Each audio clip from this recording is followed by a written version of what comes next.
London never sleeps properly. It hums, quietly, like a secret it refuses to tell. The rain had just stopped when I left the office that evening. The pavements near Canary Wharf reflected the city lights like broken mirrors, and the cold air carried that familiar London scent, wet concrete, distant coffee, and ambition. I had stayed late again.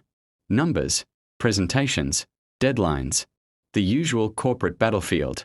Working under Evelyn Clark, one of the youngest CEOs in the firm's history, meant there was no room for mediocrity.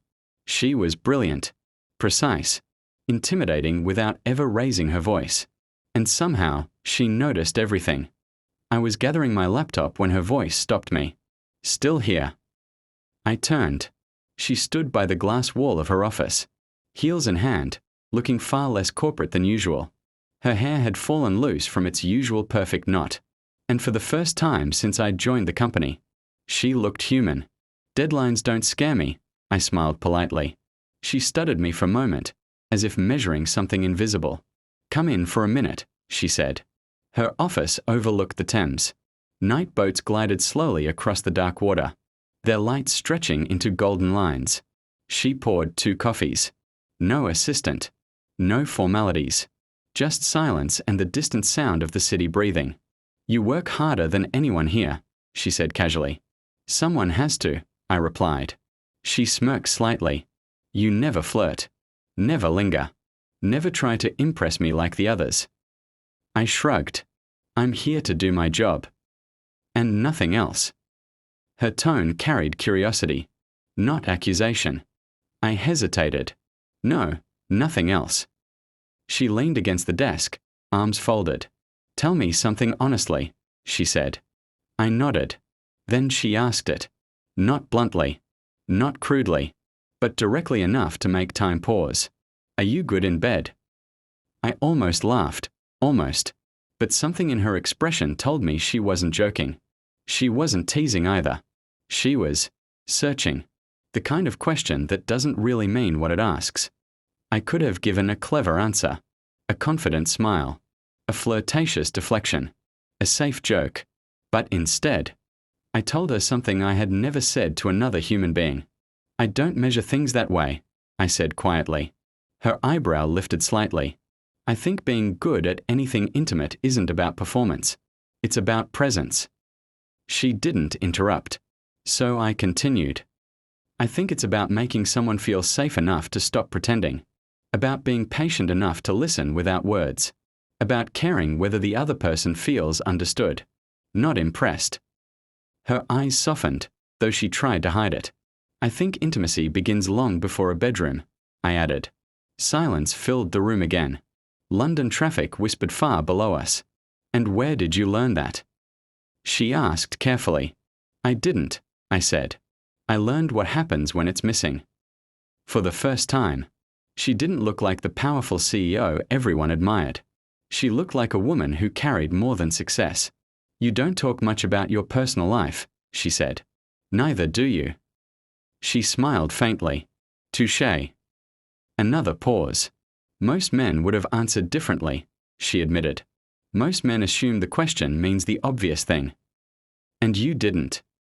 "I think," I said slowly, "people ask that question when they really want to know whether someone understands closeness, not just attraction."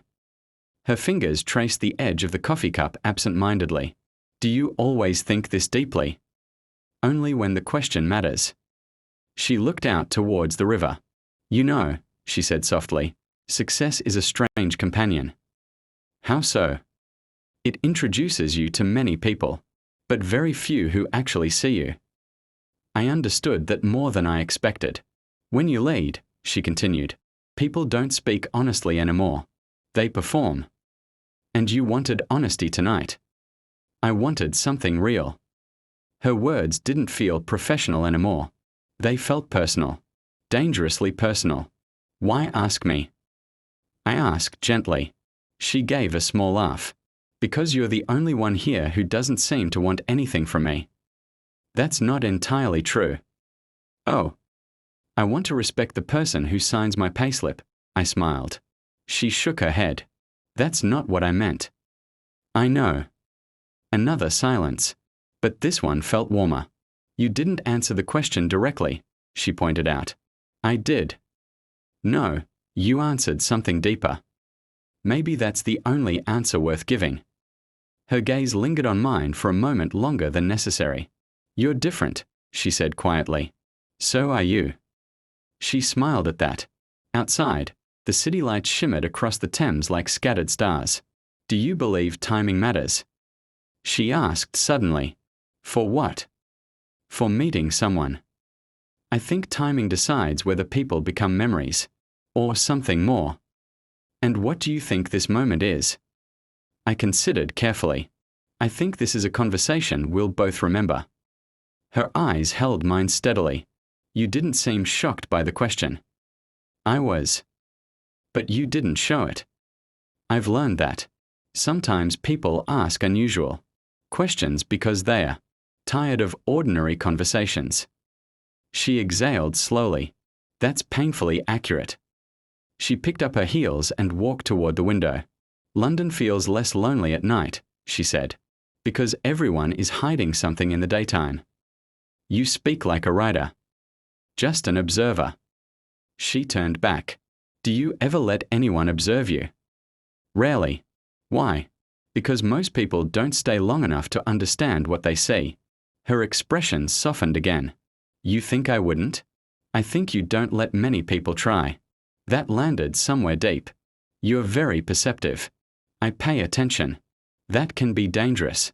So can loneliness. The word lingered between us. Neither of us denied it. Tell me one thing honestly, she said. All right. Were you flirting just now? No. Good, she smiled slightly. Because neither was I. Something about that felt more meaningful than any flirtation. She placed her coffee down untouched. I asked you that question because I wanted to see whether you'd treat it like a joke or a responsibility. And you treated it like trust. That's because questions like that aren't casual. She nodded slowly. You're right. She walked closer, but not too close. Professional distance. Personal tension. You know what makes someone truly good at anything.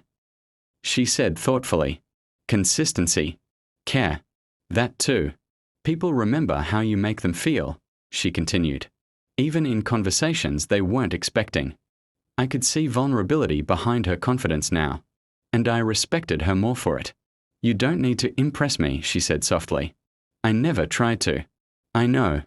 Her phone buzzed briefly on the desk. She ignored it.